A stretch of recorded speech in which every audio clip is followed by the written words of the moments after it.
You know, we use words like work and energy all the time, but what do they actually mean?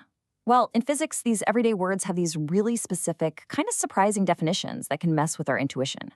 So in this explainer, we're going to break it all down and see how these ideas are the key to understanding, well, pretty much everything that moves. Okay, let's just jump right in with a little thought experiment.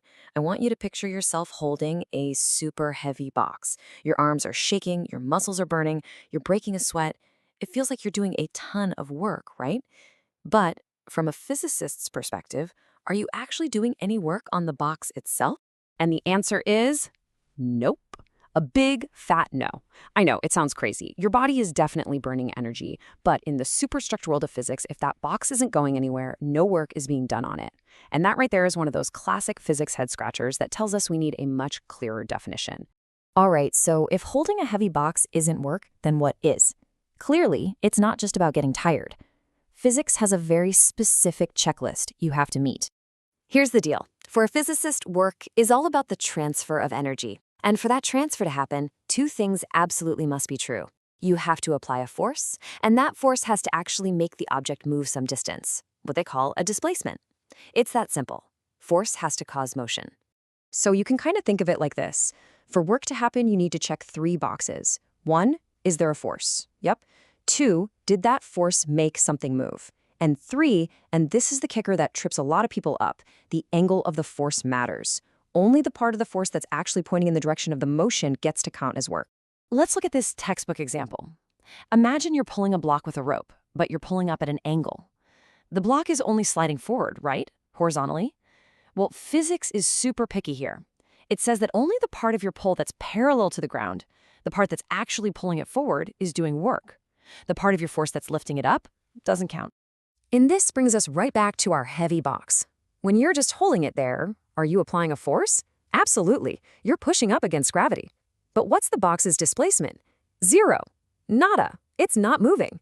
And since work is basically force times displacement, anything times 0 is, well, 0. No motion, no work. Okay, so work is an energy transfer that causes motion. The next logical question is, what does that transferred energy actually do to the thing that's moving? And this is where a really powerful idea called the work-energy theorem comes into play. It's actually pretty straightforward. The theorem just says that when you do work on an object, you change its kinetic energy. And kinetic energy is just a fancy term for the energy of motion. So if you do positive work on something, you give it more kinetic energy, and it speeds up. If you do negative work, you take kinetic energy away, and it slows down. A perfect example of this is hitting a baseball. So let's say a fastball is screaming in at 36 meters per second. The bat makes contact, crack, and sends the ball flying back the other way at 27 meters per second. The bat obviously did work on the ball. It completely changed its motion. But when we actually run the numbers using the work-energy theorem, we get something weird. We get negative 92.1 joules. Wait a second. Negative work? How is that even possible? The bat hit the ball forward, didn't it? Well, the solution to the puzzle is right there in the speeds. The ball was actually moving slower after it got hit than it was before. That means the bat didn't add energy, it actually took kinetic energy away from the ball. As our source material charmingly puts it, it's not a good hit as the ball slowed down. Perhaps he was trying for a bunt. The work was negative because energy was transferred out of the ball. This whole idea of energy going in and energy going out leads us to one of the biggest, most fundamental laws in all of physics. It's called the law of conservation of energy. And you can think of it like a universal bank account, where the total balance can never, ever change. So in this energy bank, you've basically got 2 types of currency. First, there's potential energy.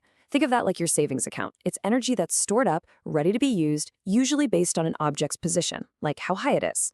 Then you have kinetic energy. That's your cash on hand, the energy of active motion. And the whole game is about moving money between these 2 accounts. A roller coaster is the perfect way to see this in action. When you're at the very top of that first huge hill, you're barely moving, but you're way up high. Your potential energy savings account is totally maxed out. And then as you plummet down that first drop, you are cashing in all of that stored potential energy and converting it into pure speed, kinetic energy. And this table shows you the numbers. Just look. As the height goes down, you can see the potential energy dropping like a rock. at the exact same time. Look at the kinetic energy. It's skyrocketing. But now, look at that last column, the total energy. It barely budges. It stays pretty much constant the whole way down. The energy isn't lost, it's just being swapped from one account to the other. Now, of course, that was a perfect, imaginary, frictionless roller coaster. In the real world, things eventually slow down. A real roller coaster doesn't run forever. So it seems like energy is being lost. Where does it go? Well, it's time to meet the villain of our story, friction. Friction is basically a force that hates motion. It always pushes in the opposite direction that something is trying to move, and because of that, it's always doing negative work. It's like an energy thief, constantly making little withdrawals from our bank account, stealing that useful kinetic energy and turning it into something else, heat.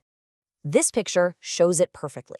On the left, in a perfect, frictionless world, a block would slide down a ramp and zip right back up to the same height on the other side. Its total energy is conserved. But on the right, in the real world, you add a little rough patch at the bottom, that's our friction. It does negative work, steals some that kinetic energy, and now the block just doesn't have enough juice to make it back to the top. But, and this is the critical part, that energy isn't truly lost. It hasn't vanished from the universe. It's just been transformed into another form, usually heat. If you could measure the heat generated by that friction and add it back to the block's final energy, you'd find the total is exactly what you started with. The law of conservation of energy always holds true. So let's just zoom out for a second and look at the big picture we've put together, from something as simple as pushing a box all the way to a fundamental law of the cosmos. So, what are the big takeaways? First, work isn't just effort. It's a force causing motion that transfers energy. Second, that work changes an object's motion. Positive work speeds things up, negative work slows them down. Third, while energy can swap forms, like from potential to kinetic, the total amount of energy in a closed system is always the same. And finally, forces like friction don't break that law. They just turn useful energy of motion into less useful stuff, like heat. And that leaves us with one last kind of mind-bending thought to chew on. The law of conservation of energy says the total energy in our universe is fixed. It's been the same since the very beginning. It just keeps changing form over and over again. If that's true, what's the end game? What is the ultimate fate of all that energy? Where is it all heading?